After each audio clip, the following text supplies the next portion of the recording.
Salut. Je sais pas quoi faire comme intro. Tu vois. C'est long, non? Salut Cézanne, j'espère que tu vas bien parce que moi, personnellement, je vais pas trop mal. J'ai kiffé le dernier épisode de WandaVision.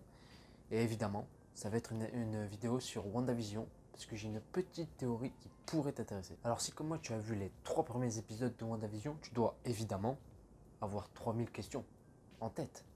Et parmi toutes ces questions, tu dois te dire, mais qui est derrière tout ce délire, toute cette mascarade, on va dire? Est-ce que c'est Wanda, Nightmare, peut-être même Mephisto? Oui, parce que moi je pense très clairement que Mephisto est derrière toute cette ambiance très mystérieuse de la série.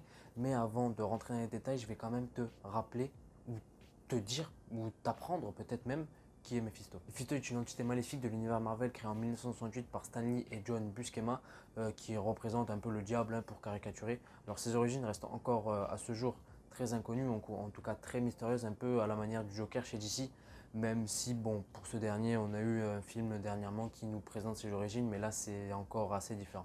Et pour ce qui est des capacités de Mephisto, il a évidemment des capacités magiques, il peut aussi prendre l'apparence de qui que ce soit, il peut aussi contrôler le temps et altérer les souvenirs de quelqu'un, et puis il en a plein d'autres, mais bon, vas-y, je ne vais pas toutes vous les citer, sinon on en aurait pour une vidéo d'1 heure et demie. Et toutes ces capacités-là pourraient nous faire dire qu'il pourrait être le grand méchant de la série, ou en tout cas l'un des méchants, comme l'altération de souvenirs, et ce qui pourrait éventuellement expliquer le fait que Wanda ne sait pas quoi répondre quand on lui demande d'où elle vient ou pourquoi elle a eu l'idée de venir dans cet univers factice.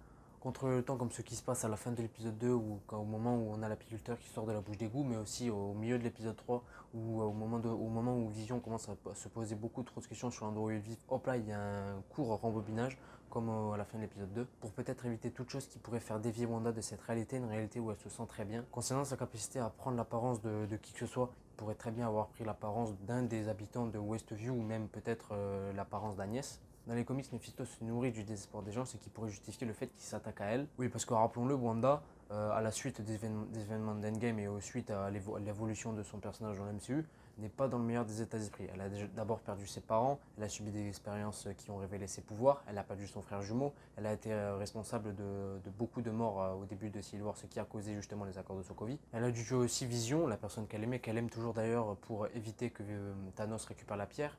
Puis elle a vu que Thanos a rembobiné le temps, entre guillemets, pour refaire vivre Vision et le retuer sous ses yeux à elle, donc elle était pas vraiment dans le meilleur des états d'esprit. Autre preuve aussi, c'est que dans les comics, Mephisto a réussi à mettre la main, entre guillemets, à voler les enfants de Wanda, ou enfants qu'elle a créés elle-même dans la série, parce que pour moi, bon, dans cette bulle de réalité, elle est capable de tout faire, donc elle ne pourra pas donner la vie. Donc Mephisto pourrait justement voler les enfants de Wanda, enfants qu'on a vu naître à la fin de l'épisode 3, et ce qui pourrait lui faire péter un câble et briser toutes les lois du multivers, et puis ensuite, on la retrouverait évidemment dans le film de Doctor Strange in the Multiverse of Madness. Donc voilà, je crois que j'ai tout dit, c'était une vidéo assez courte, mais bon, après aussi concernant le personnage d'Agnès, je suis pas trop d'accord avec le fait, même si je l'ai dit dans cette vidéo, je suis pas trop d'accord avec le fait que Mephisto aurait pu prendre l'apparence d'Agnès, même si ça peut potentiellement être le cas, c'est pour ça que je l'ai dit dans cette vidéo, mais je pense que Agnès est un personnage à part, indépendant, lié à Mephisto évidemment, mais un peu comme Gamora était lié à Thanos, et Gamora nous a permis d'en apprendre un peu plus, même beaucoup plus, sur Thanos. Ça pourrait être pareil, on pourrait faire le parallèle avec Agnès et Mephisto. Enfin, Agnès pourrait nous aider à faire le lien, ou en tout cas en apprendre un peu plus sur Mephisto. Donc voilà, j'espère que vous avez kiffé, c'était une petite théorie concernant Mephisto, parce qu'il y en a beaucoup qui circulent sur internet, notamment avec les diffusions des épisodes. C'était ma théorie à moi, j'espère que vous avez kiffé, n'hésitez pas à liker, commenter, partager, dites-moi dans les commentaires surtout si vous kiffez cette théorie, si vous êtes d'accord avec moi, pas d'accord, d'accord sur certains points mais pas sur celui-là. Bref, dites-moi ça dans les commentaires, je serai très heureux de les voir et d'y répondre.